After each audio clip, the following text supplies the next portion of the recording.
سلام، آداب، نمستے، ست سری اکال، خداون کی آپ سب پر سلامتی ہو، اللہ ابھا۔ آج میں حسن الیاس صاحب کے ساتھ اور محترم جاوید احمد غامدی صاحب کی معیت میں جکارتہ سے کسی اور علاقے میں جا رہا ہوں۔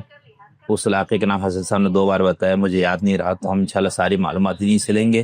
لیکن اس سے پہلے میں آپ سب کے ساتھ دوستوں کو یہ بتا دوں کہ یہ جو سارا غامدی صاحب کی صحبت میں میسر آئی ہے، تو اس میں حسن الیاس صاحب کی نوازش اور مہربانی ہے کہ انہوں نے مجھے یہ موقع دیا، اور مسلسل غامدی صاحب کی شب و روز ان کے ساتھ ہم گزار رہے۔ بہت کچھ سیکھنے کو ملتا ہے، کوئی بھی سوال ذہن میں آتا ہے تو براہ راست ہم استفادہ، تو اس کی وجہ سے صاحب کو بہت شکریہ میں ایک بار پھر ادا کرتا ہوں۔ نہیں کوئی ایسی بات ہے، آپ کو اللہ تعالیٰ ترقیاں دے۔ تو حسن صاحب ابھی ہم انڈونیشیا میں تھے اور جکارتہ سے ہم جا رہے کہاں؟ یہ بنٹنگ علاقے کا نام ہے۔ یہاں پر جو اس زبان کے اندر نام ہوتے ہیں نا، وہ اسی طرح ہمارے لیے تھوڑے سے مزے کا خیز ہوتے ہیں، ان کی صوتیت جو ہے۔ لیکن اگر آپ ان کو ہمارے علاقوں کے نام بتائیں، چیچا وطنی، تو شاید وہ بھی اسی طرح ہنسیں جس طرح ہم ملیا دی بچ، وہ چیچو کی ملیا، چیچو کی ملیا، اور یہ چائنیز خوش ہو جائیں گے اس کو سن کے کہ چیچو تو آواز آ رہی ہے۔ یہ ہر قوم کے ہاں اپنے نام ہوتے ہیں۔ یہاں پر بہت سارے ایسے، ہم جب ملیشیا گئے شروع میں، تو وہاں اتنے پہلے تو جب سڑک کا نام پڑھتے تھے تو 15 منٹ ہنستے رہتے تھے کہ یہ کیا نام کیسا ہے بھائی، تو عجیب و غریب نام ہوتا ہے۔ تو بنٹنگ ہے جگہ کا، اور وہ آپ نے بتایا کہ پہاڑی علاقہ بھی ہے اور وہاں پر چائے کی کاشت وغیرہ ہوتی ہے، تو ہم آج براہ راست دیکھیں گے زندگی بھر ہم جس چیز کو پیتے رہے کہ اس کا وہ پودا کیسے ہے اور وہ کھیت کھلیاں۔ تو ٹرین تو میں نے دوستوں کو باہر سے سارا ایک آپ کو دکھا دیا تھا ہم آتے ہوئے، اور تھوڑا سا بتا بھی دیا تھا تعارف۔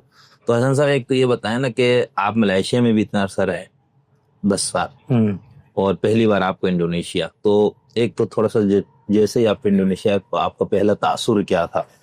جی ایک تو فرق یہ ہے کہ ملیشیا میں اکیلا رہا تھا، انڈونیشیا مجھے آپ کے ساتھ آنا پڑا، تو اس میں جو تاثرات ہیں وہ بڑے ملے جلے سے ہیں۔ اچھا ایک فرق تو یہ ہے جوہری لحاظ سے۔ صحیح۔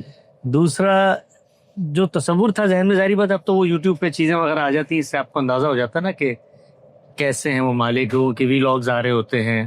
وہ مجھے شوق ہے، میں ٹریولنگ کی ویڈیوز دیکھتا رہتا ہوں، دنیا بھر میں کیا ترقی ہو رہی ہے، لوگ کیسے دیکھتے ہیں، ان کی مختلف عادات و خصائص کیا ہیں۔ اپنے شوق کی حد تک پھر کبھی موقع ملتا ہے، بہت زیادہ تو ٹریول نہیں ہوتا، لیکن جب ہم نکلتے ہیں، پاکستان جانا ہوتا ہے یا کہیں بھی جانا ہوتا ہے، تو کوشش یہ ہوتی ہے کہ بیچ میں 2-4 دن کا اسٹاپ اوور لے کے۔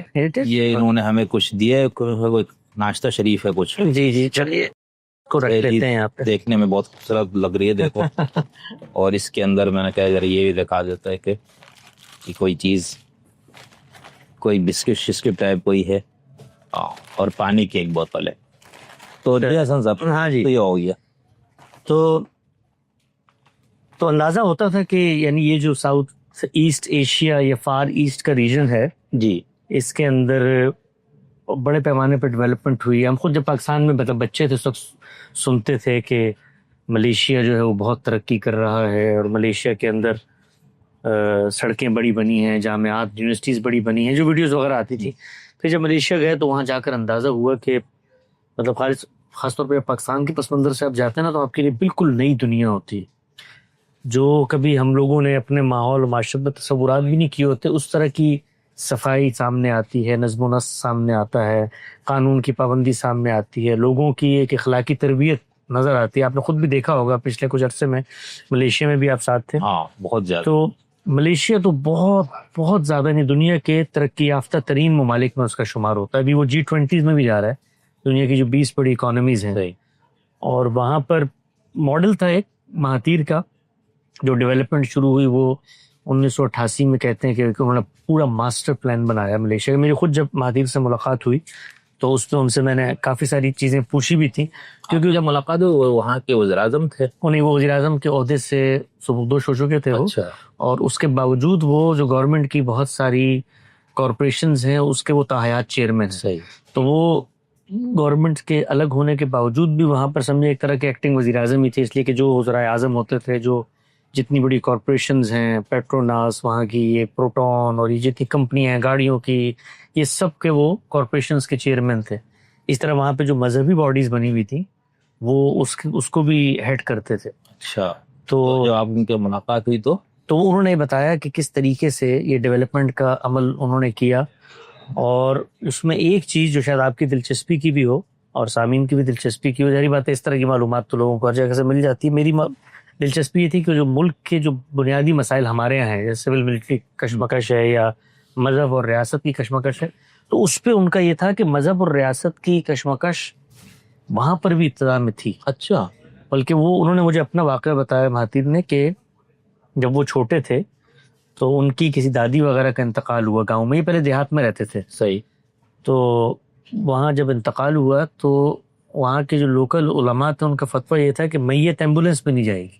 اچھا. ہاں. تو کہنے لگے میت کو کئی کلومیٹر، کہتے میں بچہ تھا، کئی کلومیٹر میت کو ہاتھوں پہ اٹھا کر جب ہم لے کر گئے تو میرے ذہن میں سوال آیا کہ بھائی یہ مطلب یہ کیسا دین ہے کہ جس کے اندر اتنی، تو وہ جو تصورات ہوتے ہیں نا ہمارے یہاں، آپ کو ہوتا ہے نا ہمارے ہندوستان میں بھی ابتدا میں اس طرح کی چیزیں، ٹرین میں سفر نہیں کرنا اور یہ لاؤڈ اسپیکر اور یہ ہو، تو وہ ہر جگہ پہ تھے.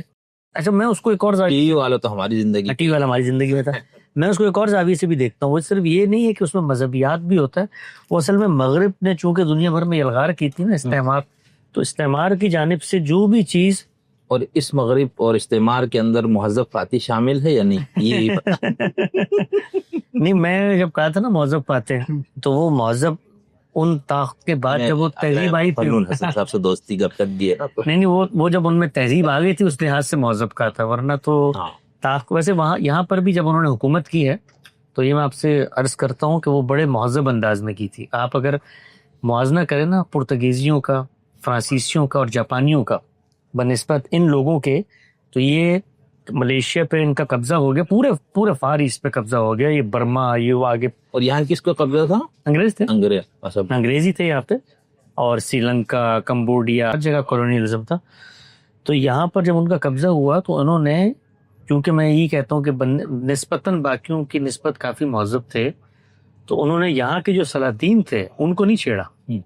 اور ملیشیا میں بھی وہ پورے ملیشیا میں داخل نہیں ہوا قبضہ، وہ ایک جگہ پہ جا کے پینانگ میں بیٹھے اور بیٹھ کر انہوں نے وہاں سے حکومت کی. سیکنڈ ورلڈ وار بھی فار ایسٹ کی ریجن میں جو ہیڈ کوارٹر تھا، ہم لوگ گئے تھے ملیشیا میں جگہ، وہاں سے بیٹھ کے انہوں نے رول کیا. تو وہ اصل میں لوگوں نے اب تک غیر مہذب رویے اصلاً نہیں دیکھے. لوگ عام طور پہ مثالیں پیش کرتے ہیں نا، یار یہ فلاں ابو غریب جیل میں یہ ہوا. یہ دنیا میں ہر جگہ یہ ابو غریب نہیں، یہ ہم جیسے مہذب جو بھی کہیں، ہمارے جیلوں میں جو ہوتا ہے، ہمارے یہاں جس طرح سے لوگوں کو اغوا کیا جاتا ہے، ہمارے یہاں اس طرح تشدد کیا جاتا ہے، تو اس طرح کی وہ ویڈیو بن جاتی ہیں، ان کے یہاں انکوائریاں ہوتی ہیں، لوگ سزا یافتہ پتہ چل جاتا ہے، اور ہمیں تو پتہ بھی نہ چلتا. تو یہ دنیا میں یہ والے معاملات جہاں انسان ہوگا وہ شر پایا جائے گا ہوتے ہیں، آپ کو اوور آل دیکھنا پڑتا ہے. نہیں ویسے یہ میں نے مہذب فاتح ابرائے تفنن کا تھا. دوسرا چونکہ یہ جو بیان تھا اس وقت جو بہت اس پہ واویلا ہوا، وہ مجمل مختصر بیان تھا، تو وہ ہم نے کروا دیا. جی تو مہاتیر صاحب، یہ جو مخالفت ہو رہے تھے آپ کہہ رہے اس میں ایک استعمار والا جو آپ، ہاں وہ آپ دیکھیں نا وہ لکھا ہے، صرف مذہبی بحث نہیں تھی، کچھ اور بھی. اور یہ میں نے دیکھا عمومی طور پہ کیا ہوتا ہے، آپ یہ دیکھیے آپ کے ملک میں بھی ہے، یہ ہر جگہ پر ہے. اس لیے اس کو دونوں چیزوں کو نا ملا کے دیکھنا چاہیے، اس لیے کہ علماء بھی انسان ہے، وہ کوئی خلائی مخلوق آسمان پہ کھڑی ہوئی نہیں ہے.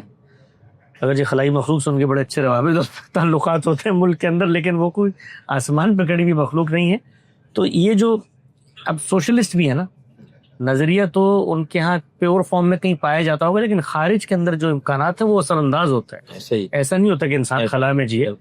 مولانا وحید الدین خان نے ایک جگہ واقعہ لکھا ہے کہ برصغیر میں جو ٹماٹر ہے نا، ٹومیٹوز، یہ انگریز لے کر آئے تھے. اچھا. یہ کوئی ساؤتھ امریکہ کے اندر پیدا ہوئے، پہلے ہندوستان والے ٹماٹر سے واقف نہیں تھے. اچھا. تو وہ کہتے ہیں کہ یہ مولانا اشرف علی تھانوی کے کسی بزرگ کا واقعہ ہے، مولانا وحید الدین خان کی کتاب میں نے پڑھا کہ جب ٹماٹر آئے تو ایک بچہ جو ہے نا وہ گھر کے دالان میں، آنگن میں کر رہا تھا، ٹماٹر کو اچھالتے ہوئے کہہ رہا تھا کہ یہ ٹومیٹو ہے. تو خاندان کے بزرگ نے پکڑ کے اس کی ایسی سرزنش کی، انہوں نے کہا تم کیوں فرنگیوں کے پھل کا نام کیوں لے رہے ہو ٹومیٹو؟ تو اس نے کہا کہ بھائی ابا حضور یہ تو ہماری زبان میں ہوتے ہی نہیں ہے، تو اس کا نام تو وہی بتائیں گے. تو انہوں نے کہا کمبخت، اس کو لال بینگن کہہ لو، اس کو ٹومیٹو تو مت کہو. تو وہ تہذیبی طور پہ بھی نا لوگوں کو، جس کو کہتے ہیں تباہشتہ، اس کے لیے پھر کچھ نہ کچھ دینیاتی استدلال ادنا نوعیت کے پیدا ہو جاتے ہیں، اور پھر وہ آگے ٹریول کرتے ہیں اور ختم بھی ہو جاتے ہیں. اس میں کوئی اتنے گھبرانے کی بات نہیں ہے. ہمارے یہاں یہ ملحدین اور سیکولر حضرات مولویوں کو بڑے تانے دیتے ہیں کہ بھائی یہ تم لوگوں کا اسپیکر بھی حرام تھا، یہ بھی حرام. تو تمہارے جو ابو الآبا فلسفی ہیں ان کے نزدیک عورت کے دانت جو ہے وہ مرد کے دانتوں سے کم تھے، نہیں آپ وہ کتاب پڑھنے لیے بس جلال پوری کی اس نے سب کچھ جمع کیا ہے. یہ مغربی فلسفیوں کا جو تصور عورت تھا، تو یہ دنیا کے اندر لیکن جو ملحدین کو مقدمہ ہے وہی ہے نا کہ رب العالمین عالم الغیب و شہادہ کی طرف سے آیا ہوا دین یہ نہیں ہو سکتا. وہی تو ہم انسانوں کو وہ ہے تو ان کو ہم یہی بتاتے ہیں کہ یہ رب العالمین کا دین الگ موجود ہے اور یہ رب العالمین کے دین کو انسان بیان کر رہا ہے. ان کی یہ ساری خرابیاں آ جاتی ہیں، ان کی خرابیوں کو رب العالمین کے کھاتے میں مت ڈالو اور یہ انسان سمجھو. کیونکہ جو ہمارے ہاں لوگ بیان کرتے ہیں نا دین، وہ اس کو رب العالمین کا وہ بیان کرتا ہے کہ خود اسلام کا یہ حکم ہے دینی نقطۂ نظر. اس وجہ سے بہرحال غلطی دونوں طرف ہو جاتی ہے. یہ بالکل صحیح ہے. تو مہدیر صاحب کا یہ کہنا تھا کہ مجھے ابتدا سے ان کے بڑے پروگریسو خیالات. اصل میں جب ان سے ملاقات جب میری ہوئی تو اس کا محرک بھی کوئی یہ نہیں تھا کہ میں مطلب شخصیت ہے ان کے پاس، ویسے ایک کوئی مناسبت پیدا ہوئی اور وہ ان کے کچھ آرٹیکلس تھے. دیکھیں کتنا اچھا منظر ہے باہر ماشاء اللہ، بہت ہریالی اور بہت سبزہ اور مساجد آپ کو ہر جگہ پہ مسجدیں نظر آئیں گی یہاں پہ. جو کہ 28 کروڑ کا ملک ہے، اس پہ بھی آپ بات کریں گے کہ جو مذہب کا ایک تشخص ہے اور روایت ہے وہ بہت ضروری، بہت زبردست ہے. تو انہوں نے یہ بتایا کہ ان کے ہاں ابتدا ہی میں یہ تاثر پیدا ہونا شروع ہو گیا کہ جو مذہبی لوگ ہیں نا، یہ زمانے سے حالات چونکہ جو بھی جدید پڑھا لکھا طبقہ تھا نا، ان کو دنیا کا پتہ چل رہا تھا، ورلڈ ویو ڈیولپ ہو رہا تھا. وہ یہ تھا کہ خود انہوں نے اس زمانے میں کتاب لکھی تھی، یہ بات ہے 1960 کی، اور ماتیر نے کتاب لکھی تھی، پہلی کتاب تھی غالباً، اس کا نام تھا دی ملے ڈائلیما کے نام سے. اچھا ہاں، اور اس میں انہوں نے چند تجاویز دی تھی ملے قوم کو کہ پہلی تو یہ کہ اپنے دیہاتوں سے نکل کے شہروں میں جاؤ. یہ جہاں پر یہ انگریزوں نے بڑے شہر بنائے تھے نا، جیسے کولمپور تھا، یہ بڑا ایک شہر تھا، اور باقی یہاں جاؤ. تو بڑے شہر میں جب آپ جاتے ہیں نا تو آپ کا ترقی یافتہ لوگوں سے ملاقات ہوتی ہے، اس سے آپ کے ذہن کھلتا ہے. جب آپ محدود دنیا میں رہتے ہیں تو ذہن بند ہوتا ہے، بڑے مسائل کا سامنا کرنا پڑتا ہے، بڑے سولوشنز آپ ڈھونڈتے ہیں. تو ان کا بڑا زور تھا کہ ملیز کو دیہاتوں سے نکال کے شہروں میں لے جایا جائے. دوسرا ان کا یہ تھا کہ غیر اقوام کے اندر شادیاں کیجیے.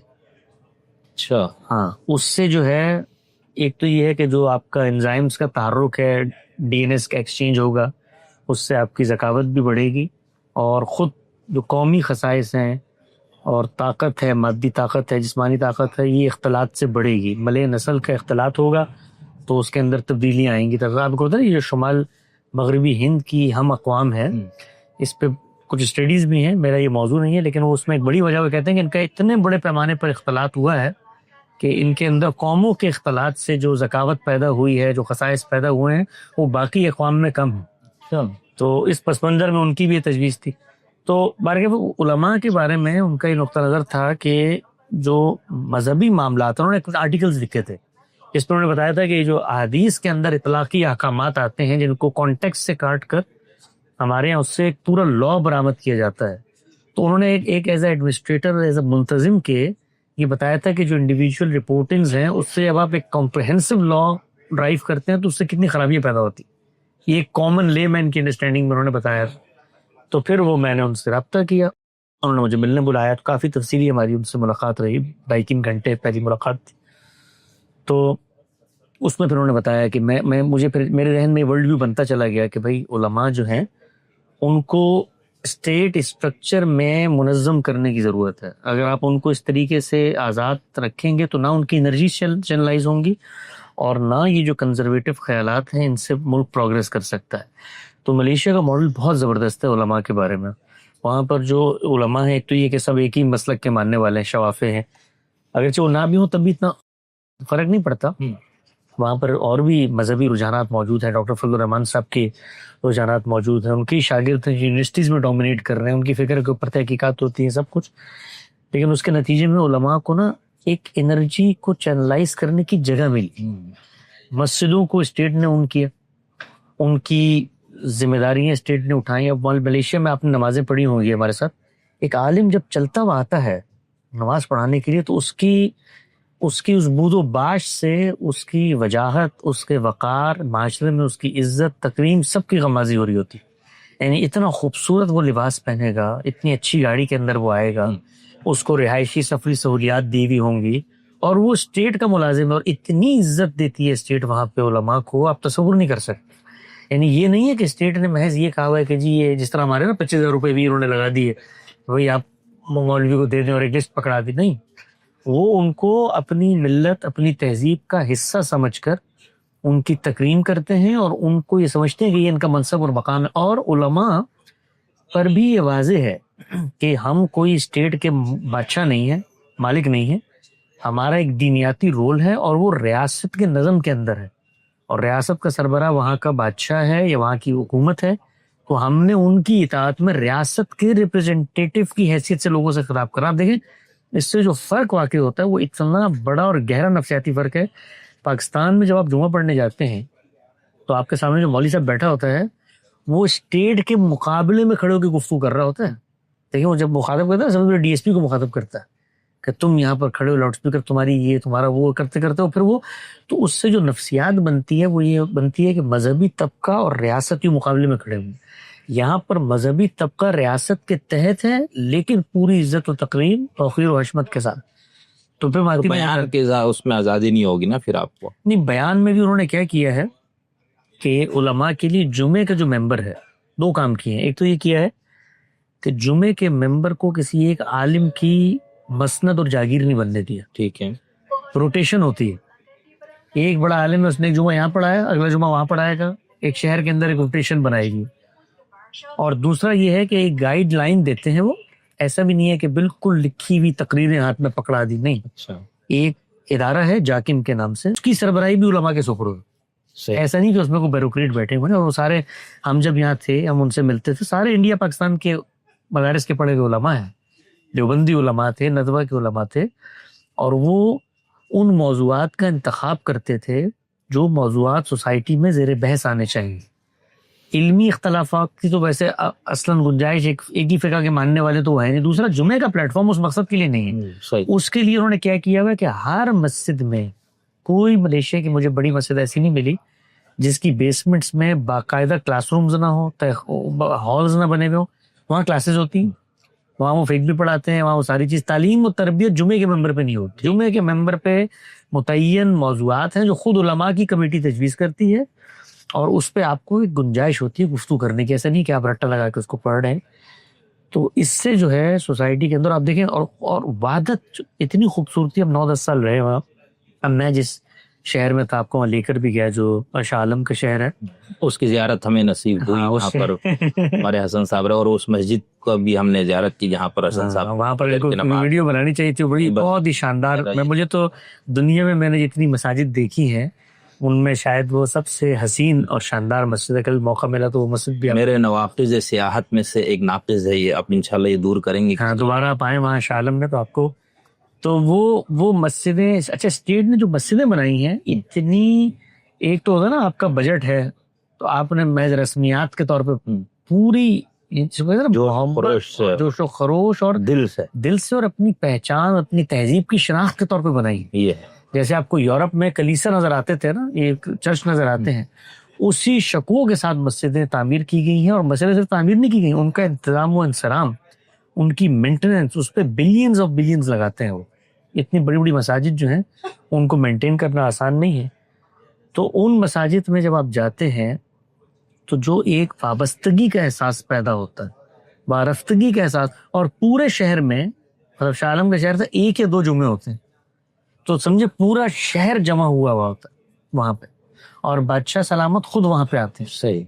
اور یہ طے ہے بادشاہ کے بارے میں کہ کوئی شخص بادشاہ سے اگر ملنا چاہتا ہے، سلام کرنا چاہتا ہے، حال احوال پوچھنا چاہتا ہے، تو کوئی محاسب، کوئی گارڈ قریب نہیں آ سکتا. یا وہ کوئی بندہ کوئی شکایت کچھ نہیں. آپ میرے جتنے مہمان یہاں آتے تھے ملنے ملیشیا میں، ان سب کی بادشاہ سے ملاقات کرائی. اچھا. ہاں، وہ آپ جمعے میں چلے جائیں، بس وہاں بادشاہ سلامت آئیں گے، وہاں سے اتریں گے، آپ ان سے الائٹ سلیکٹ کریں، مسافہ کریں، 2 جملوں کا تبادلہ کرنا ہے، اور کوئی آپ کی دقت ہے، شکایت ہے، آپ براہ راست ان کو دے سکتے ہیں. تو اس سے یہ ہوا کہ ایک تو یہ کہ سیکیورٹی بہت الحمدللہ ان ملکوں میں اچھی ہے، اور دوسرا یہ کہ بادشاہ جو ہیں وہ اس جگہ پر ہیں جہاں پر ان کو اپنے آپ کو سمجھنا چاہیے، اور علماء بھی اس جگہ پر ہیں.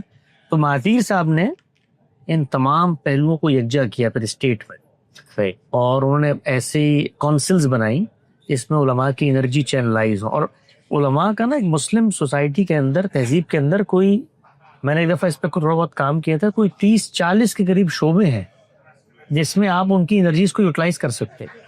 ایسا نہیں ہے کہ صرف آپ نے مسجد کے ممبر بٹھا. مثلا آپ کے ملکوں میں حلال حرام اتھارٹیز بنتی ہیں، آپ کے ملکوں میں کلیات بنتی ہیں جو مثال کے طور پہ قانون کی تعلیم دیتی ہیں، وہاں پر جامعات میں ان کا ایک رول بن جاتا ہے۔ اسی طرح سے جو اسٹیٹ انفراسٹرکچر ہے اس میں بہت ضرورت ہوتی ہے اخلاقی ویلیو سسٹم کو برقرار رکھنے کی۔ تو ہر ڈپارٹمنٹ میں آپ کو ایک عالم جو نگرانی کرتا ہے، موٹیویشن کرتا ہے، اخلاقی تعلیم و تربیت کا کام کرتا ہے، اس کی ضرورت پیدا ہو جائے۔ پھر اس سے آگے بڑھ کے اکنامکس کا آپ دیکھیں، اس وقت ایک پورا کا پورا شعبہ، تو دین کی جو تعلیمات ہیں وہ تو ہمگیر ہیں۔ تو ملیشیا نے ایک بڑا اچھا رول ماڈل پیش کیا کہ جس میں علماء کی انرجی، علماء پیدا ہونے ہیں، مسلمانوں کی دینی قیادت پیدا ہونی ہے۔ تو خلیفہ منصور کے زمانے سے لے کے 1000 سال تک اس کا حل یہ دیکھا گیا کہ ان کو جوڈیشری دے دی گئی، آپ کو قاضی ابو یوسف چیف جسٹس بنا دی، قاضی القضات بنا دی گئے، اور پھر اس کے بعد حنفی فقہ اسٹیٹ لا تھی، اور وہ کرتے کرتے ہمارے ملک میں کیا ہوا ہے تقسیم کے بعد، اب علماء کی انرجی چینلائز ہی نہیں ہے۔ ایک خرابی یہ، دوسری خرابی یہ کہ علماء کی جب انرجی چینلائز نہیں ہوئی تو اب آپ کو اپنی طاقت منوانی ہے نا، کہ بھئی میں پاورفل ہوں، مجھے میرا حصہ تو سوسائٹی میں اسٹیک ہولڈر ہوں، تو طاقت منوانے کے لیے طاقت کیسے منوائے؟ طاقت منوائی جاتی ہے افرادی قوت اور جتھوں سے۔ تو مدارس کمرشلائز ہو گئی، ورنہ مسلمانوں کی 1400 سالہ تاریخ میں علم دین سیکھنے والے علماء اور اختصاصی شعبے میں کبھی کمرشلائز چیزیں نہیں ہوئی کہ 1000 1200 10,000 طالب علموں کا مدرسہ، وہ تو اختصاصی تعلیم کا مدرسہ ہے۔ تو انہوں نے یہی بتایا کہ بھئی ہم نے کس طریقے سے مذہبی معاملات کو قاعدے میں رکھ کر، کیونکہ سوسائٹی کو آگے بڑھنے کے لیے اسٹیبلٹی چاہیے۔ میں آپ سے عرض کروں کہ 10 سال ہم ملیشیا میں رہے، کبھی ایک دن یعنی حاشیہ خیال میں بھی یہ تصور نہیں تھا کہ باہر نکلیں گے تو سڑک پہ کوئی پتھر مارے گا، اس سڑک پہ درخت چلائے گا، کوئی رکشے والوں نے ہڑتال کی ہوئی ہوگی، کوئی تصور ہی نہیں۔ ملک اتنی تیزی سے رواں دواں آگے بڑھ رہا ہے تو اس کا نتیجہ کیا نکلتا ہے؟ امن و امان، سیاسی استحکام، پھر اس کے نتیجے میں سرمایہ کو فروغ ملتا ہے، سیاحت کو فروغ۔ آپ لوگوں کے لیے حیرانی کی بات ہوگی، مسلمان ملک ہے ملیشیا، اور وہاں پر کم و بیش چند سالوں کا ڈیٹا گوگل صاحب نکالیں، اتنے ہی ٹورسٹ آتے ہیں، کچھ فرق ہے، جتنے نیو یارک میں آتے ہیں۔ آپ سوچیں ذرا، یعنی ہم دنیا میں روتے دھوتے ہی رہتے ہیں ہر وقت مسلمان کے یار، اور اس وقت ملیشیا کا جو پاسپورٹ ہے، ٹھیک ہے نا، وہ امریکن پاسپورٹ کے برابر ہے، بلکہ اس سے بھی مضبوط ہے۔ اس سال تو ایک آدھ ملک اس سے بھی زیادہ آگے۔ یعنی اگر آپ کا ملیشین پاسپورٹ ہے، آپ دنیا میں وہ 150 ممالک کے اندر بغیر ویزا کے ٹریول کر سکتے ہیں۔ یہ اکانومی کی حالت ہے، یہ وہاں پر امن و امان کی حالت ہے۔ پھر لوگوں کو دیکھیں، تہذیب اصل چیز کیا ہے جی؟ دین آنا چاہیے، دین آنا چاہیے۔ ہمارا جو سب سے بڑا وہ ہے، آپ نے دیکھا یہاں پہ مالز میں جائیں آپ، سڑکوں، ٹرین تک سے لے کر اسٹیشن تک اور مال سے لے کر ہر جگہ پر قانونی طور پر یہ لازم ہے، ایون دو اگر کوئی غیر مسلم بھی کوئی چیز بناتا ہے تو آپ نے نماز کی جگہ بنانی ہے، وضو کی سہولیات دے۔ آپ کو یاد ہوگا ہم وہاں گینٹنگ کے پہاڑوں پر تھے جہاں پر ایک جوا خانہ بنا ہوا ہے، اور اس جوئے خانے میں ملے مسلمانوں کو جانے کی اجازت نہیں ہے، انٹرنیشنلی لوگ آتے ہیں وہاں، وہ کرتے ہیں۔ یہ الگ موضوع ہے کہ مسلمان مملکتوں کے اندر یہ کام ہونا بھی چاہیے کہ نہیں ہونا چاہیے، لیکن ایک پروگریس کا سفر ہے نا، کم سے کم بالکل ایسے اس پروگریس کے سفر کو ہمیں چیریش کرنا چاہیے، ایسے ہی، اور اپنی قوم کو بتانا چاہیے کہ بھائی یہ ہر وقت رونے دھونے۔ یہی تو میں نے آپ سے بھی جب گفتگو ہوئی آپ لوگوں سے، اس پہ بہت لوگوں نے شور شرابہ کیا کہ یہ 57 اسلامی ممالک مل گئے بھائی تمہیں، تو ان ملکوں کے اندر کوئی جو امکانات ہیں، ترقی کے روشن امکانات، دنیا میں آگے بڑھنے کے امکانات، ان کو ایکسپلور کرو۔ اور ایک سفر ہے، پہلے مرحلے میں یہ نہیں ہوتا کہ آپ جو ہے مثال کے طور پر مکمل شریعت جو آپ کے ذہن میں وہ ہو جائے۔ ہاں، ایک سفر ہے جس کو آپ کو طے کرنا ہے، آپ یہ طے کریں گے تو ہم آگے بڑھ سکتے ہیں۔ بہت اچھا، بہت زبردست۔ پھر دوسرے اس میں اب اس کے مقابلے پہ ہم انڈونیشیا میں آتے ہیں نا، تو یہاں پر آپ کو کیا وہ نظر آتا ہے کہ ایک تو پہلا تاثر فرق آپ کو لگا نا، ملائیشیا میں جیسا ہمیں لگ رہا تھا، ہم نے تو دنیا نہیں دیکھی، تو ایک ایران دیکھا ہے، پھر پاکستان ہمارا وہ، تو مجھے یہ لگا جب ایران گیا تو مجھے لگا یار یہاں بھی بہت اچھی ترقی ہے، سڑکیں فلانا، لیکن جب ملائیشیا ہے تو میرے لیے یہ دنیا ہی دوسری تھی، مطلب ہر لحاظ سے، اور خاص طور پر جو شخصی آزادی کا ایک یہاں پر بالکل مجھے بہت نمایاں نظر آیا کہ دین ہے، مسجدیں ہیں، مدرسے، سب کچھ ہے، علماء ہے، اور جیسا حسن صاحب نے بہت تفصیل کے ساتھ سب بتایا، لیکن اس کے ساتھ ساتھ جیسے ملے جو مسلمان ہیں ان کے لیے کچھ پابندیاں زیادہ، لیکن جو دوسرے ہیں یا غیر مسلم بدھسٹ بہت سارے چائنیز وغیرہ، تو شخصی آزادی بہت ہے، جس کو ہمارے ہاں کہتے ہیں کہ شراب خانے اور اس طرح کی سب چیزیں، تو اس میں یہ چیز بھی ہمیں نظر آئی جو اور کہیں نہیں ہے. ایک تو وہ ظاہری تعمیر و ترقی، وہ سب کچھ لوگوں کا زندگی کا جو لیول ہے معاشی لحاظ سے وہ بھی بہت بلند نظر آیا.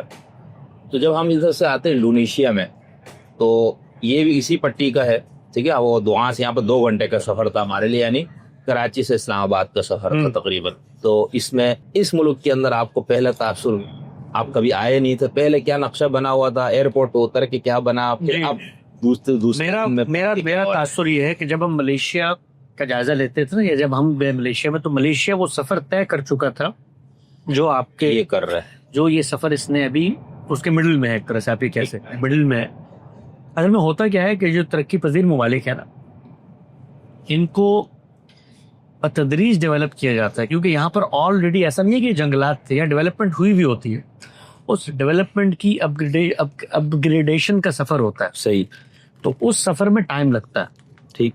اور لیکن وہ ایک سپیل آتا ہے، یعنی آپ کو ملک نا اوپر جاتے ہوئے نظر آتا ہے. آپ اکنامک نمبرز دیکھتے ہیں، آپ انفراسٹرکچر دیکھتے ہیں. ابھی ہم باہر بھی یہ بات کر رہے تھے کہ اب دیکھیں ماشاء اللہ بہت خوبصورت. اسے ہمارے دیکھنے والوں کو ایک یہ نظارہ دکھا نہیں دینا چاہیے. ان کو دکھاتے ہیں یہ کہ اگر یہ لوگ دیکھ سکیں اس کو.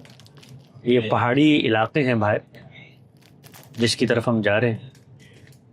اب ہم اس کو تاکہ یہ آپ کا فرنٹ پہ بھی آ جائے. ہاں جی. تو آپ یہ بتا رہے تھے کہ یہ ابھی اس کے درمیان میں پہنچا ہے جہاں پر ملائیشیا.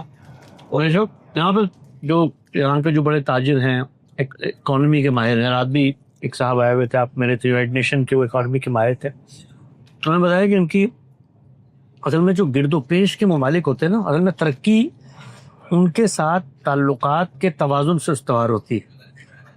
ترقی کا ایک بڑا جو سگنل ہے، کیونکہ آپ اکیلے کچھ نہیں کرتے. دنیا کی ٹیکنالوجی ہوتی ہے، دنیا کی ایجادات ہوتی ہیں، ڈیولپمنٹس ہوتی ہیں، اس کو آپ نے اپنے ملک میں لانا ہوتا ہے. اب دیکھیے قطر ہے مثال کے طور پہ، قطر کے اندر نیچرل گیس نکلی، لیکن وہ گیس ان کو کوئی فائدہ نہیں پہنچا سکتی تھی انلیس کہ امریکن ٹیکنالوجی ڈیولپ ہوئی کہ جس سے اس گیس کو لکوڈ فارم میں کنورٹ کیا گیا اور پھر وہ ایکسپورٹ کی گئی. تو اس کے نتیجے میں وہ ترقی دنیا میں جہاں لے جانا چاہے وہ اس کو لے آ سکتے. اگر پائپ سے لایا جائے تو پھر اڑوس پڑوس تک کی بات ہو سکتی تھی. اچھا، دوسرے اس میں کیا ہوتا ہے، اس میں بہت زیادہ رول ہوتا ہے آپ کے بائلیٹرل تعلقات کا. جو بڑی سپر پاورز ہیں، جو بڑے پلیئرز ہیں دنیا کے، ان کے ساتھ آپ کے کیسے سیاسی مراسم میں آپ کیسے بیلنس کر رہے ہیں. جو طاقت کے مراکز آپ دیکھیں، بالکل پاس میں چائنا ہے، بالکل قریب ہی ہے ایسے چائنا، اور وہاں پہ امریکہ ہے. تو یہ 2 بڑی طاقتیں ہیں، آپ کو دونوں کو مینج کرنا ہے. امریکہ سے آتا ہے سرمایہ، ٹیکنالوجی. یہ جو ہائر ٹیکنالوجی ہے نا آئی ٹی کی، یہ گزشتہ 20 سالوں میں امریکہ اس میں پائنیئر تھا. اب تو چائنا بھی بہت اس میں آ رہا ہے.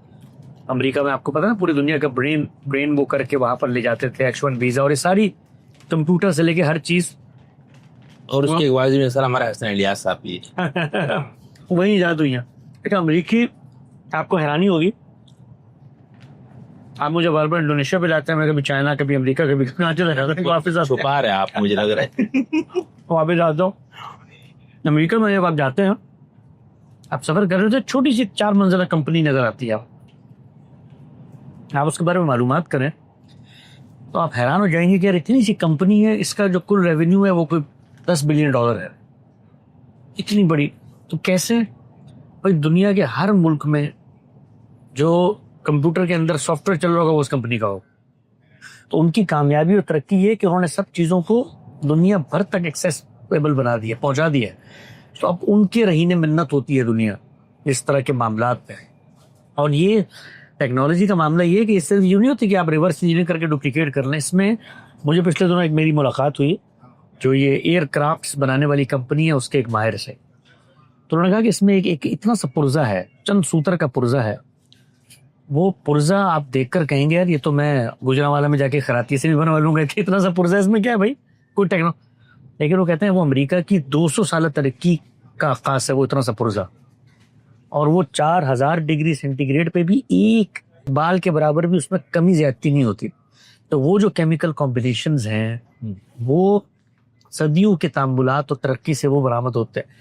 تو یہ جو چھوٹے ملک ہیں، ہمارے جیسے ملک جہاں پر کوئی $ٹریلینز ریسرچ پہ نہیں لگتا ہے. دیکھیں دنیا بھر میں جو دوائیاں بنتی ہیں ابھی آپ کو کووڈ تھا تو یہ 30-40 بلین ڈالر دے کے جلد امریکیوں نے اور باقی لوگوں نے دوائیاں ایجاد کروا دی, کینسر کی دوائیاں, ہر چیز. تو وہاں ڈیولپمنٹ ہوتی ہے, اخراجات, وہ بڑے ممالک ہیں, صحیح, ان کے وہ بہت بڑا سرمایہ ہے, اتنا بڑا سرمایہ ہے کہ آپ حیران پریشان ہو جائیں گے کہ میں ایک اسٹیٹ ہے امریکہ کی, ٹیکسس, اور امریکہ جب آپ جائیں نا تو امریکی ٹیکسس کو ایسے دیکھتے ہیں جیسے کوئی آپ پاکستان جانے کے بعد منڈی باؤدین چلے جائیں, وہی تو کونے میں ٹاؤ بوائز کا. اس اسٹیٹ کی اکانومی دنیا کی 6 یا 7ویں بڑی اکانومی پوری دنیا کی, ایک اسٹیٹ کی اکانومی, کیلیفورنیا کی ایک اسٹیٹ کی اکانومی 4تھی بڑی اکانومی ہے دنیا کی. اتنا بڑا سرمایہ, اتنی بڑی ڈیولپمنٹ, ریسرچ, وہ سب چیزیں اس میں چل رہی ہے. تو یہ جو ملک ہیں یہاں پر ترقی آتی ہے ان کے ساتھ اچھے مراسم قائم کر کے, وہ ٹیکنالوجیز دیتے ہیں. تو یہاں پہ کول تھا تو ان ٹیکنالوجیز کے نتیجے میں نکلا ایک دھات ہے, یہ اکثر مشینریوں میں یوز ہوتی ہے. اور اسی طریقے سے یہاں پر ٹورزم بہت آیا, اور پام آئل کے یہ سب سے بڑے دنیا میں ایکسپورٹرز ہیں. تو آپ کو ترقی کے لیے دیکھنا ہوتا ہے کہ آپ کے پاس بیچنے کی کیا چیز ہے. آپ دیکھیں کوریا تھا, ساؤتھ کوریا, تو آپ وہاں دیکھیں بیچنے کے لیے انہوں نے گاڑی انڈسٹریز کو پوری دنیا میں چھائی بھی. تو آپ کو کوئی ایک بڑی پروڈکٹ اصل میں ملک کے اندر پیدا کرنی جس کو بیچ کے خطیر سرمایہ ملک میں لائیں, اس سے مزید انفراسٹرکچر پہ انویسٹمنٹ ہو, لوگوں کو نوکریاں لگیں اور مزید پلانٹ بنے اور آپ سسٹین کریں دنیا میں. تو ان لوگوں نے یہ کمال یہ کیا کہ ایک متوازن تعلقات بنائے رکھے. دوسرا یہاں پر ڈکٹیٹرشپ بھی رہی لمبے عرصے تک, تو ڈکٹیٹرشپ کے بڑے مفاسد تو اپنی جگہ, لیکن جو ایک محاسنوں میں سے ایک اچھی بات ہے وہ یہ کہ اسٹیبلٹی آتی ہے اس کے نتیجے میں. تو وہ اس اسٹیبلٹی میں یہ جو قومیں ہیں, یہ فار ایسٹ کی قومیں, ملیشیا, انڈونیشیا, سماترا, یہ ایک ہی ریجن ہے بیسیکلی, اس سنگاپور بھی اسی میں. تو یہاں پر جو لوگ موجود ہیں ان کا یہ نقطہ نظر ہے کہ ہم ویسٹ منسٹر ڈیموکریسی بھی افورڈ نہیں کر سکتے, ہمیں وہ سفر طے کرنا ہے. ابھی ہمارا قومی شعور بلند نہیں ہوا, ہم راجوں مہاراجاؤں کے تحت رہنا بسنا جانتے تھے, تو اب ہم ایک سفر طے کر رہے ہیں. تو یہاں پر بھی وہ سفر جاری ہے. تو انڈونیشیا نے یہ کیا کہ 10 سالوں میں, ملیشیا میں بھی ماسٹر پلان تھا, یہاں بھی کوئی 10-15 سال کا ایک پلان تھا جس میں کچھ یہ چیزیں نکلی, اور پھر انہوں نے انفراسٹرکچر پہ انویسٹ کیا. ملیشیا میں انہوں نے اتنا بڑا انفراسٹرکچر بنایا, آپ نے دیکھا ہوگا کہ یونیورسٹیز کے لیے پورے ٹاؤن بنائے, نوول آئیڈیاز لے کر آئے. اگر پیسہ صرف یونیورسٹیوں میں لگائیں گے تو روڈ سسٹم کا کیا ہوگا, تو اس کے لیے ماتیر ایک کانسیپٹ لے کر آئے کہ دنیا کے انویسٹرز کو انہوں نے بلایا اور کہا کہ آپ یہاں کی روڈ میں انویسٹ کریں, ہائی وے سسٹم بنائیں اور اس سے کمائیں آپ. اور وہ ہائی ویز انہوں نے بنا دیے, جو پیسہ حکومت کے پاس تھا اس سے یونیورسٹیاں بنا دی, وہ یونیورسٹی ٹاؤن بننے شروع ہو گئے, انٹرنیشنل اسٹوڈنٹس آ رہے ہیں, تحقیقات. تو یہ ایک بڑا کام ہوتا ہے, اس میں آپ کو کہیں سے آغاز کرنا ہوتا ہے. ہمارے ملک میں جو سب سے بڑی بدقسمتی ہے نا, یہ آغاز کے لیے جو سررشتہ ہے وہ نہیں ملتا. ادھر آغاز ہوتا ہے, ادھر کو تحریک چل جاتی ہے, ادھر کو بم پھوٹ جاتا ہے, ادھر کو یہ ہو جاتا ہے, ہدایتی اسٹے آ جاتا ہے. لیکن یہاں جو ترقی آپ نے دیکھی ہے, میں نے دیکھی ہے, مجھے لگتا ہے کہ اس کو 10 سال اور چاہیے. یہ ملیشیا کے اٹپار آ سکتا. چلے میں اس پہ الگ سے بات بھی کرنا چاہ رہا تھا. ابھی ہم پہنچ تو نہیں گئے نا ابھی, پتہ نہیں. اور یہ سب سے بڑا یہ ہے کہ ہم بلٹ ٹرین میں بیٹھ کے تو ریکارڈ کر رہے بھائی. دیکھیں اب ٹرین کتنی اسموتھ تھی. یہ ٹرین ابھی مجھے لگ رہا ہے بہت آہستہ رفتار نہیں, یہ جہاز کی رفتار سے چل رہی, 350 کلومیٹر فی گھنٹہ کی رفتار سے یہ ٹرین. اور اس کی جو ہائی اسپیڈ ہے وہ 450 تک جاتی ہے, جہاں پر بالکل بھی شک ہوا کہ لکھا ہوا ہے.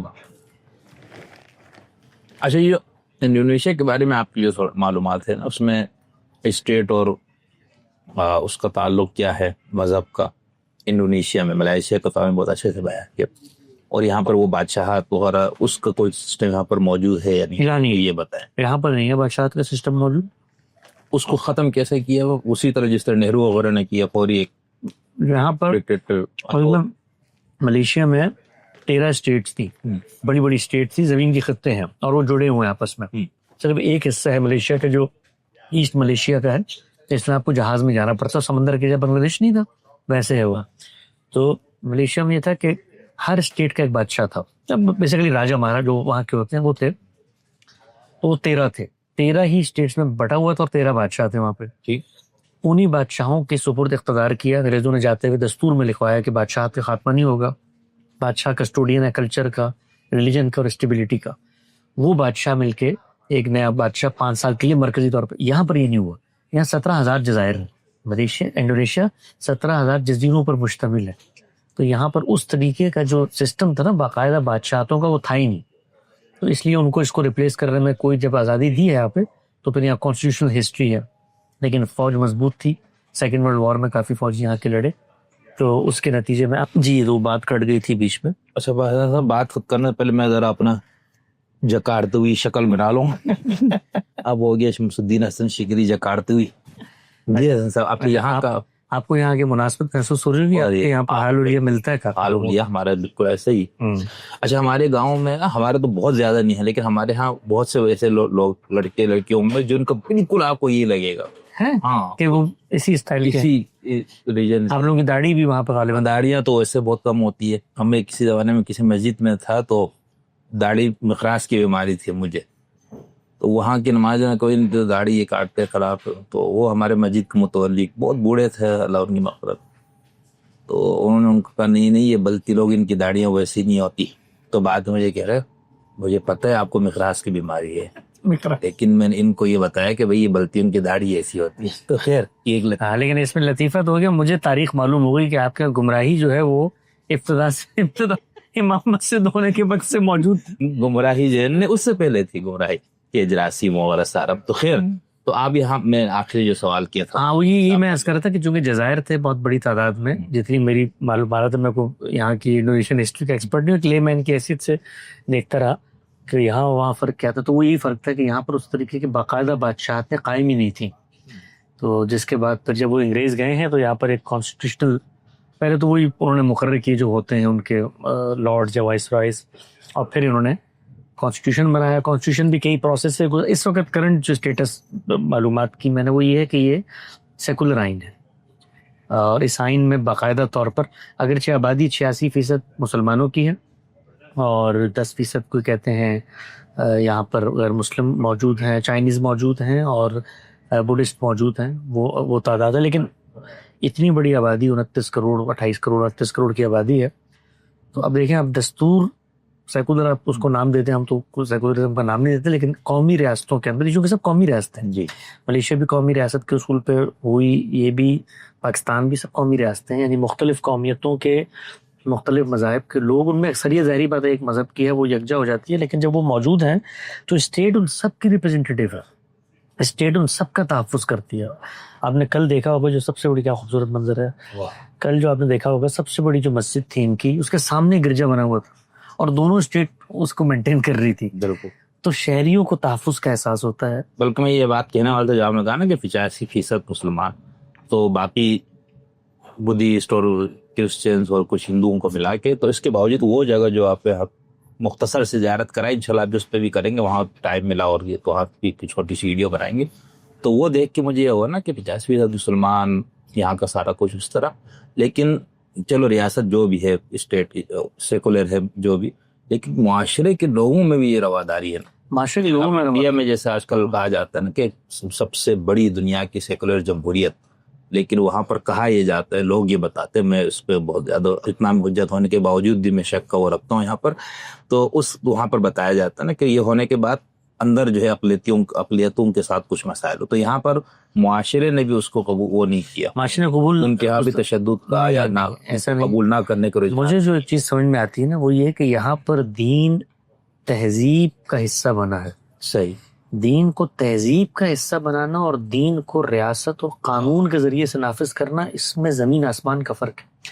آپ دیکھیے دستوری لحاظ، جوامع الکلم میں آپ دیکھیے دوبارہ شاید نکلے بات ہوئی نہ ایسے، دستور کی سطح پہ اگر آپ دنیا میں جائزہ لیں، جتنا مسلمان ہمارا دستور ہے، یعنی اس کو آپ نے کلمہ بھی پڑھایا، قرارداد مقاصد بھی ڈالی، ہر چیز ہر شے یہاں تک ڈال دیا کہ وہ کام جو اللہ کرتا ہے پیغمبر کی موجودگی میں بھی، لوگوں کے کریکٹر، نیت، محرکات جاننا، وہ بھی آپ نے کہا یہ بھی ہم کریں گے، صادق اور امین بتا کر کے ہم طے کریں گے کہ کیا ہے تمہارا، یہ سب کر دیا۔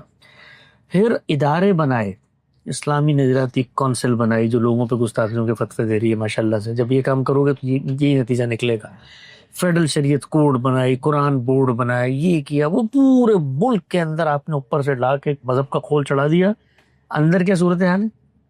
اندر صورتحال یہ ہے، مسجدوں میں چلے گئے، کوئی آپ کو نماز پڑھتے ہوئے نظر نہیں آئے گا، کوئی اخلاقی تعلیم تربیت نہیں ہے، کوئی جوتے سنبھالے نماز پڑھے، جوتے سنبھالے نماز پڑھیں، سڑک پہ جائیں، لوگ ایک دوسرے کے ساتھ جیسے گتھم گتھا ہیں، اور زبان دیکھیں لوگوں کی، معاملات دیکھیں. جس ملک میں دوائی جیسی چیز ملاوٹ والی بکے اور جس ملک میں قانون نافذ کرنے والے اداروں سے آپ کو خوف آئے. یہاں پاکستان کی واحد ملک ہے جہاں پر ڈاکو اگر روک لیں تو آپ کو ہوتا ہے یار کچھ نہ کچھ چلو دے لے کے. وہ پولیس والا اگر روک لے تو ہوتا ہے کہ یار یہ مجھ پر کوئی ڈرگز نہیں ڈال دے کہ میں 5 سال جیل میں چلا جاؤں. یہ خوف ہوتا ہے. تو آپ نے میرے خیال کا ریاست کو، سلطنت کو کلمے پڑھا کے جتنا کرنا تھا کر لیا. یہاں پر کیا ہوا کہ دین لوگوں کے اعماق میں اترا ہے، اندر اترا ہے، اور اس کا ظہور داخل سے ہوا ہے. تو جتنا داخل میں دین موجود ہوگا اتنا ریاست کی سطح پہ سامنے آ جائے. تو اب یہاں پہ کوئی ان کو قانون سازی، کوئی جمہوریہ اسلامی لگانا، کچھ کرنے کی ضرورت نہیں پڑی. لیکن میں 10 سال ملیشیا میں رہا، میں آپ کو یہ ایمان سے کہتا ہوں وہاں پر عام مسلمان پاکستانی مسلمان سے 100 گنا زیادہ دین پر کاربند، نماز میں، روزے میں، یعنی رمضان میں. باوجود اس کے کہ ان کے لیے وہ تمام مواقع اور ماحول میسر ہے. ایگزیکٹلی یہاں پر زیادہ میسر ہے. جی یہاں پر زیادہ میسر ہے. یہاں پر زیادہ میسر ہے. اور ایسے نہیں کہ قوم میں کوئی یعنی اصل امتحان ہی یہ ہے نا. امتحان یہ ہے. آپ کے ملک میں چینی رہتے ہیں، وہ شراب بھی پیتے ہیں، ٹورسٹ آتے ہیں، ان کے لیے سب بندوبست کرنا پڑتا. لیکن اس سب کے باوجود یہاں پہ تو تہذیب کا جب حصہ بنتا ہے نا، تہذیب کا حصہ کیسے بنتا ہے کہ آپ دین کو اپنی تاریخ میں، اپنی نسلوں میں ایک روایت کے طور پہ منتقل کرتے ہیں. اب ملے کا تصور نہیں ہے کہ ملے نماز کے بغیر بھی ملے ہوگا. ملے تو یہاں تک ہے وہاں کے دستور میں کہ ملے مسلمان ہوئے بغیر ملے بھی نہیں ہو سکتا. یہ دیکھیں دستور میں آپ یہ دیکھیں کہ ابھی دیکھیے یہ جس چیز کی نشاندہی وہاں پر ہوئی ہے یہ قانون کی سطح پہ نہیں ہوئی ہے. یعنی یہ اتنی پختہ روایت ہے کہ بھئی ملے ہو گئے تو مسلمان ہو گئے. ہم تو مسلمان قوم ہے نا. یعنی دین شناخت کا حصہ بن چکا ہے. یہ قانونی سطح پہ نہیں بنا، یہ تہذیبی طور پہ بنا ہے. تو ان ملکوں سے ہمیں بہت کچھ سیکھنے کی ضرورت ہے. اور یہ مسلمان ملک ہے، اسی سارے پرابلم سے گزرے ہیں جن پرابلم سے ہم گزرے ہیں. گوروں نے ان پہ حکومت کی ہے، گورے ان کو یہاں پہ چھوڑ کے گئے ہیں. اس کے بعد تمام جو مشکلات دنیا میں پیش آتی ہیں ترقی پذیر ممالک کو، ان کو بھی پیش آئی ہیں. بٹ انہوں نے اپنے اوپر غور و فکر کیا، ریاست کے اندر استحکام پیدا کیا، مذہبی لوگوں کو چینلائز کیا اور تعلیم کو عام کی. آپ یہاں یقین جانے ملیشیا انڈونیشیا میں نکلیں حیران ہو جائیں گے. اتنی بڑی بڑی جامعات ہیں اور ہزاروں طلبہ، پاکستانی طلبہ ہزاروں کی تعداد میں یہاں کے پڑھتے ہیں. پی ایچ ڈیز کر کے یہاں سے امریکہ، برطانیہ، کینیڈا، آسٹریلیا جاتے ہیں اور گورنمنٹ ان کو سپورٹ کرتی ہے. ان جامعات کا ماحول دیکھیں. میں خود چونکہ مجھے موقع ملا ملیشیا میں یونیورسٹی میں پڑھنے کا اور ملیشین سے بہت قریبی رب جب. اور دوسرا یہ کہ دین جو تقاضا کرتا ہے نا کہ اخلاقیات آپ کے اندر پیدا ہو، قانون پسندی پیدا ہو اور آپ ہمبل جگہ پر آئیں. ان قوموں کے اندر کچھ خصائص اللہ نے قوموں میں بھی رکھے ہوتے ہیں. ہم ذرا تھوڑا سا مارشل ریسز ہیں، جارحانہ قوم ہیں ہمارے اندر زیادہ ہے، جس کو آپ کہتے ہیں ریزیلینٹ ہیں ہم زیادہ. کانفلکٹس بھی بہت آئے، اس کے کچھ فائدے بھی ہوتے ہیں. لیڈرشپ اس میں بہت اچھی پیدا ہوتی ہے. دنیا میں آپ آگے بڑھتے ہیں. آپ دیکھیں نا، ہم کوئی بھی کام لوکل ڈیموگرافک میں نہیں کرتے. پاکستان کے اندر جب بھی گفتگو ہوتی ہے ورلڈ ویو کے اندر ہوتی ہے. فوج بھی عالم اسلام کی فوج ہے، ایٹم بم بھی آپ کو اسلام، اور کچھ بھی ہو، ناروں میں بھی کچھ ہو تو یہاں پر ہم آگ لگائیں گے. یعنی ہم اتنے کنیکٹڈ ہیں. ایسا ہی ہے. تو کچھ تو فائدے ہوتے ہیں کہ آپ ورلڈ ویو میں جی رہے ہوتے ہیں. لیکن یہ ہے کہ ملک میں پھر ترقی نہیں ہو پاتی. ہر آدمی جو ہے وہ پھر پولیٹیشین ہوتا ہے. اور وہ اگر آپ پاکستان میں اس کو مثال سے بیان کروں کہ آپ ریسیپشن پہ جائیں نا کسی، تو وہاں جو آدمی بیٹھا ہوگا نا وہ ریسیپشنسٹ نہیں ہوگا، وہ وہاں کا ایک بڑا ایڈمنسٹریٹر، سیاستدان. اس کو پورے ادارے کی پالیٹکس یہ سب کو پتا ہوگا سوائے ریسیپشن کا فون اٹھانے کی. یعنی اس کے بعد آپ جائیں وہ سب بتائے گا سازشیں کیا ہو رہی ہیں، کس نے کس کو کر دیا، وہ پلاٹ کس نے مان لی، سب پتا ہوگا. فون بج رہا ہوگا ٹینڈر، وہ اس کے پاس اٹھانے کا ٹائم نہیں ہوگا. اپنے کام کے علاوہ ہماری قوم میں خوبصورت مثال دی. ویسے ہی سب کچھ کر رہے ہوتا، پوری دنیا کے مسائل. چین پہ گفتگو کر لیں آپ، اس سے رشیا پہ گفتگو کر لیں، سب کر رہا ہوگا، پر فون ٹینڈر بج رہا ہوگا. تو یہ ہے. لیکن خوشی ہوتی ہے، کم سے کم یہ اطمینان ہوتا ہے ان ملکوں میں آ کے. اچھا حلال حرام کا کوئی مسئلہ نہیں. آپ دیکھیں یہاں پر باقاعدہ یہ ہے کہ نان مسلم بھی کوئی چیز بیچے گا تو اس کو حلال بیچنی ہے، کیونکہ بھائی. اور یہ دیکھیں نا، اس پہ قانون، یہ قانون کی سطح پہ آپ نافذ کریں بڑا مشکل کام. آپ تہذیبی معاشرتی نارم کے طور پہ اس کو انٹروڈیوس کرنا بڑا آسان کام. بھائی چینیوں کو یہ باور کرانا ہے بھائی تم نے سودا یہاں بیچنا ہے نا، 80-85% مسلمان ہے، تو یہاں تم نان حلال رکھو گے تو تمہارے لیے بھی مسئلہ ہوگا، ہمارے لیے بھی مسئلہ ہوگا. ان کو سہولت دو. تو اس طریقے سے آپ معاملات کو آگے لے کر چلیں تو ملک بہت- ترقی کرتے ہیں، بہت- فلرش کرتے ہیں، انویسٹمنٹ آتی ہے، اور اصل چیز کیا ہے، معیار زندگی بلند ہوتی. اب آپ نفاذ شریعت کے نعرے لگا لگا کے مسجدوں میں اسپیکر پھاڑیں، سڑک کے اوپر ایک غریب بیچارہ موٹر سائیکل پہ جا رہا ہے، رکشے والا اس کو وہاں سے ٹکر مار رہا ہے، اس کا مین رول ٹوٹا ہوا ہے، سڑک، یعنی اس سب کو کرنے کے بعد کوئی وہاں پر باقاعدہ آ بھی گئی آپ کے پڑوس میں، جو اسلامی نظام آپ کہتے تھے الحمدللہ. وہ آ بھی گیا. تو اب وہ آنے کے بعد جو ہے اس وقت وہ آپ کے سب سے بڑے دشمن بن گئے.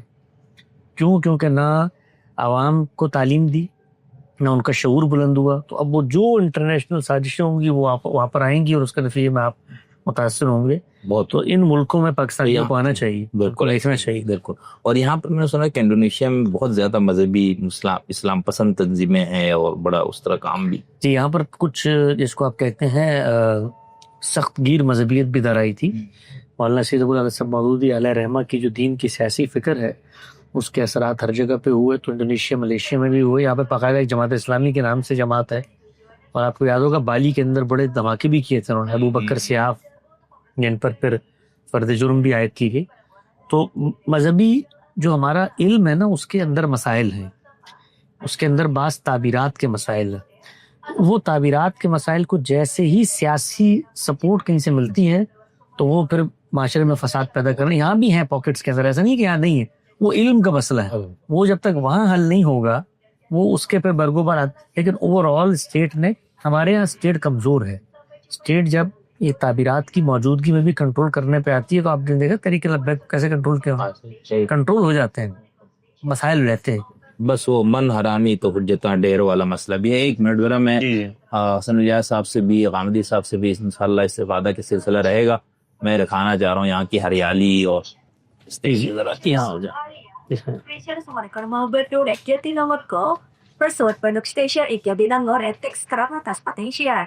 See you the next day. Thank you. Salam. Khusus bus. Yes.